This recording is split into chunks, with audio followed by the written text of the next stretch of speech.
Buenas tardes, mi gente de Malulove, mamás, ¿cómo están? Como lo prometido es deuda. Hoy estamos con la doctora Yadia Vergara, neuróloga pediatra.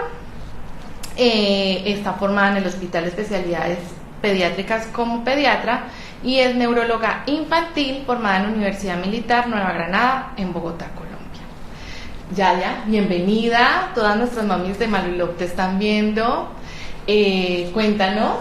Bueno, muchas gracias por la invitación. Estoy muy agradecida por la oportunidad para comunicarme con todas las personas que te siguen. Y aquí a la orden, por si tienen cualquier pregunta, pues aprovechemos este espacio para eso.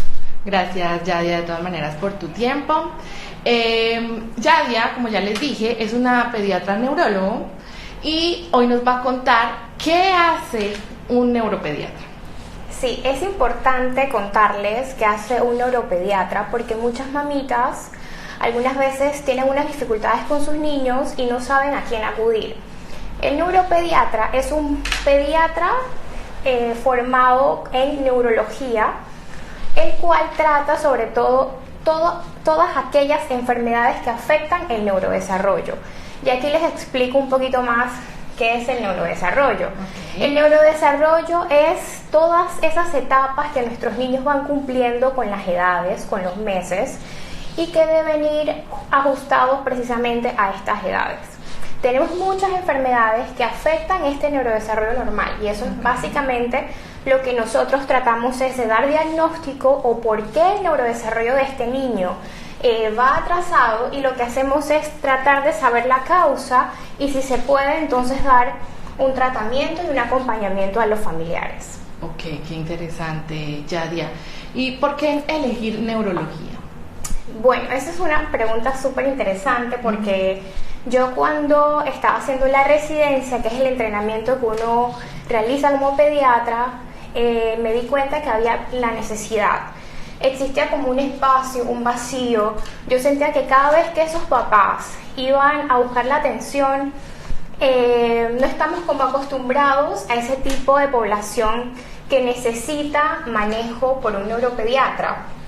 Y una cosa muy curiosa me sucedió porque yo en mis primeras semanas rotando neurología como residente de pediatría, vi como una niña que prácticamente vivió toda su vida sin conectarse con el medio, sin darle un beso a su mamá, sin decir buenos días, a pesar de que caminaba, esa niña con un tratamiento adecuado a la semana ya podía mirar a su mamá a los ojos, y aunque sea un cambio pequeño, para nosotras como madres, eso es un cambio enorme de aquí a la luna, porque es una interacción que los papás tienen con sus niños que antes no tenían.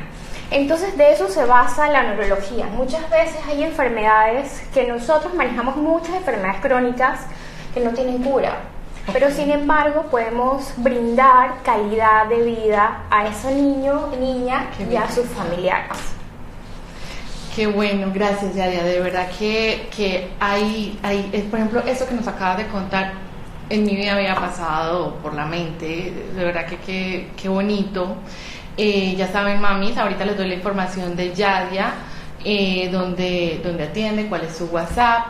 Es mami también de una hermosa princesa Fernanda, así que aparte de que es la doctora, que es pediatra, también es mamá, o sea que está conectada totalmente con todo lo que nosotros hacemos y con todos nuestros temas. Si una mamá decide ir donde el neurólogo pediatra, ¿qué papel, o sea, qué debe llevar? O sea, ¿tú qué les vas a preguntar a ellos? ¿Cómo deben ir preparados a una consulta? Es una buena pregunta porque para todas las citas médicas, pero sobre todo para el neuropediatra, porque los pacientes que llegan donde un neuropediatra ya han pasado por un pediatra que generalmente envía la referencia al neurólogo, y es importante llevar la cartilla de vacunación donde generalmente aparece el peso con que nació el niño, a qué semana nació, importante recordar a qué semana nació, es decir, si nació a las 36 semanas, si fue prematuro, si fue grande para la edad gestacional, todo eso es importante llevarlo. Entonces, toda la información del nacimiento es importante. Si el paciente, el niño, el familiar o tiene algún familiar, que también sufre alguna enfermedad, es importante mencionarlo en la consulta. Okay. A lo largo de la vida del niño puede sufrir varias enfermedades. Todo eso es importante. Antes de la consulta, como llevarlo anotado en un cuaderno. Okay, por ejemplo, yo con mi hija lo que hago es que yo tengo un cuaderno desde que ella nació. Okay. Y voy marcando cada vez que se enferma o cada vez que pasa algo, pues lo voy marcando para no hacerme fiar siempre de la memoria. Es importante llevarlo todo en un cuaderno. Son tips, mamis, que pueden ir anotando y que pueden seguir los consejos de la doctora. Doctora Yadia, hay una pregunta. Mi hija sufre déficit de atención. En su escuela ella no escribe, pero ella se ve normal. Solo que a ella, para que ella te escuche o te preste atención, tienes que tocarla, ya que tiene 9 y no ha cambiado. Tiene 9 años y no ha cambiado. Bueno, eso es una consulta bastante regular. Y ahí menciona dos cosas muy importantes. Una, que tiene 9 años y que aún no escribe, según lo que entiendo. Y lo otro es que hay que tocarla para que ella preste atención. Uno, importantísimo, es la evaluación primero por un neurólogo, porque podemos estar pensando que es un déficit de atención, pero puede ser un tipo de epilepsia que se conoce como epilepsia de ausencia, en que el niño, a pesar de no tener ningún movimiento anormal, porque, ojo, la epilepsia no es solo movimiento anormal como lo vemos en la televisión. Okay. Existen epilepsia durante el sueño también y despiertos que parecen como si el niño estuviera soñando, pero el niño no está soñando, su cerebrito está convulsionando. Y vemos que esto pasa y que no dura más de 20 segundos, podríamos estar en presencia de una crisis de ausencia. Entonces muchas veces lo que vemos es que las mamitas consultan porque en la escuela le dicen que el niño es muy distraído y que cuando la maestra lo llama, él no responde inmediatamente y pierde el hilo de lo que está sucediendo a su alrededor. Claro, en ese momento el cerebro hace una pausa porque él está convulsionando, pero corto, 20 segundos, puede haber algo de parpadeo, movimiento de la boca o movimientos de las manos, pero no ese clásico movimiento anormal que vemos en las películas. Okay. Entonces eso es supremamente importante. Determinar si hay un déficit de atención también tiene mucho que ver con descartar si existe un déficit cognitivo, es decir, lo que antes se conocía como retraso mental. Puede ser que estos niños, a pesar de verse totalmente normales, como acaba de comunicar la mamita, pues sí tengan alguna afectación cerebral. Okay. Esta afectación cerebral puede en algunas esferas de la cognición, de la memoria, del aprendizaje estar afectadas. No se nota, les repito, muchas veces no se nota, pero sí puede tener un déficit. Entonces sería muy importante que a tu niña pues la evaluara un neurólogo pediatra para descartar otras enfermedades asociadas.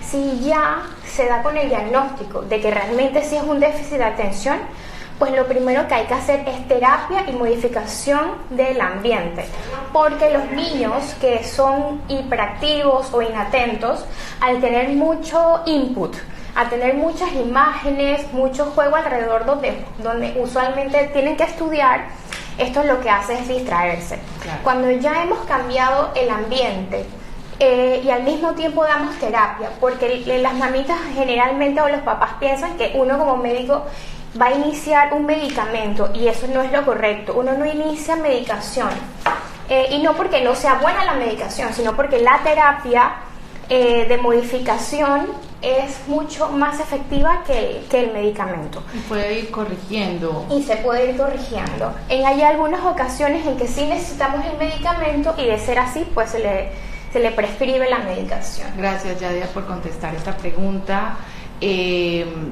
Bueno, nos estabas diciendo también de los documentos que se deben llevar. Sí. Continuando con los documentos que debemos llevar, también es muy importante, pues, para las que se acaban de conectar a la conversación, pues la cartilla de nacimiento para ver las vacunas, el peso al nacer. También en esa cartilla hay unas curvas que generalmente llegan hasta los 5 años para ver cómo ese niño ha ido en su crecimiento. Las curvas de crecimiento. Las curvas de crecimiento. Okay. Y no solamente la curva de peso y de talla, también del perímetro de la cabecita. Okay. Mamitas, eso es súper importante porque a mí me toca ver que las mamás no saben, por ejemplo, cuál es el perímetro cefálico de su niño al nacer. Y lo subestimamos, es decir, pensamos que no es importante. Pero sí lo es, porque tenemos enfermedades que están asociadas con tener la cabecita grande o con tener la cabecita pequeña. Por lo tanto, esto es supremamente importante. Además, tenemos que ver que la cabeza tiene un ritmo de crecimiento. Y si la cabeza no crece a un ritmo adecuado, el cerebro tampoco está creciendo. Sí, por ejemplo, cuando yo llevo a María Lucía al pediatra, una de lo que le hacen es medirle la cabeza y lo notan en la curva de crecimiento. Sí. Ya saben, mamás, anoten todo esto. Les voy a compartir las redes sociales de la doctora Yadia, es @doctora Yadia. Para cualquier información, escríbanle. Su WhatsApp es 6666-1834. 6666-1834. Igual yo se los escribo también en mi Instagram.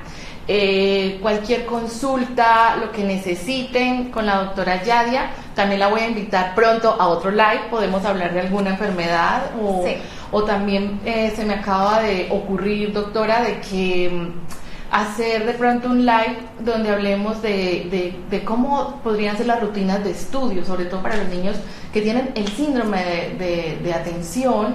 ¿Cómo podrían hacer las mamás adecuar el cuarto para estudiar?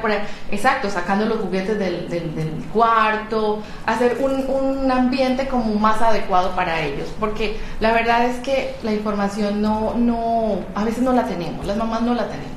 Y qué bonito este espacio, doctora, que tú nos puedas acompañar y ayudar a tantas mamás que lo necesitan. Hay otra pregunta. ¿Cómo hago una cita con la doctora Yadia? Me pueden escribir a mi WhatsApp. Es el 6666-1834. Yo atiendo en el Centro Neurocrecer en San Francisco y también atiendo en los consultorios San Judas Tadeo que quedan en la entrada de Villalucre. Perfecto, doctora Yadia, muchísimas gracias por tu tiempo. Qué lindo, de verdad, este espacio. Mamás, ya saben, la doctora Yadia, a la orden. No olvides que tu valor solo depende de ti misma. Las amo y gracias de verdad por siempre conectarse con nosotros. Chao. Chao, gracias.